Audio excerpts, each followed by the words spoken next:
Hi, இன்றைக்கி நம்ம ஒரு லன்ச் ரெசிபி தான் பார்க்க போகிறோம். Lemon rice. ஸோ அதுக்கு ஒரு கடாயில் தேங்காய் எண்ணெய் ஆட் பண்ணிக்கலாம். தேங்காய் எண்ணெய் ஆட் பண்ணி சூடானதுக்கப்புறம் கொஞ்சமாக கடுகும் கடலைப்பருப்பும் ஆட் பண்ணிக்கலாம். ஒன்ஸ் அது பொரிஞ்சதுக்கப்புறம் நம்ம கொஞ்சமாக முந்திரி பருப்பு, 2 பச்சை மிளகாய், 2 வரமிளகாய் ஆட் பண்ணிக்கிறோம். எனக்கு 2 மிளகாயோட ஃப்ளேவரும் பிடிக்கும். ஸோ அதனால் நான் 2 ஆட் பண்ணியிருக்கேன். நீங்கள் உங்களுக்கு ஏற்ற மாதிரி ஆட் பண்ணிக்கோங்க. தென் ஆனியன் ஆட் பண்ண போகிறோம். இது சின்ன வெங்காயம் குட்டி குட்டியாக சாப் பண்ணியிருக்கோம். ஸோ அதையும் நம்ம ஆட் பண்ணிக்கலாம். இதை ஆட் பண்ணி கொஞ்சம் லைட்டாக வதக்க விடணும்.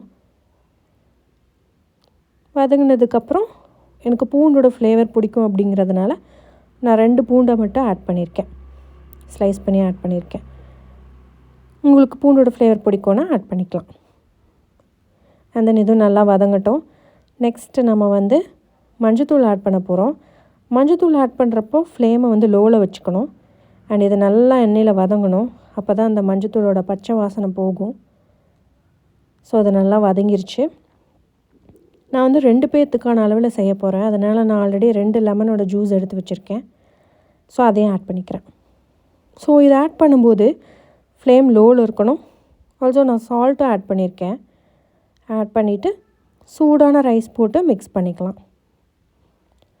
ரைஸ் குழையாமல் இருக்கணும். அப்போ தான் நம்மளுக்கு மிக்ஸ் பண்ணுறதுக்கும் நல்லாயிருக்கும் அண்ட் சாப்பிட்றதுக்கும் நல்லாயிருக்கும். நல்லா மிக்ஸ் பண்ணிக்கலாம்.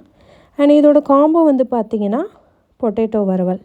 ஸோ அதை நான் நெக்ஸ்ட் வ்ளாகில் ஆட் பண்ணுறேன். தேங்க்யூ.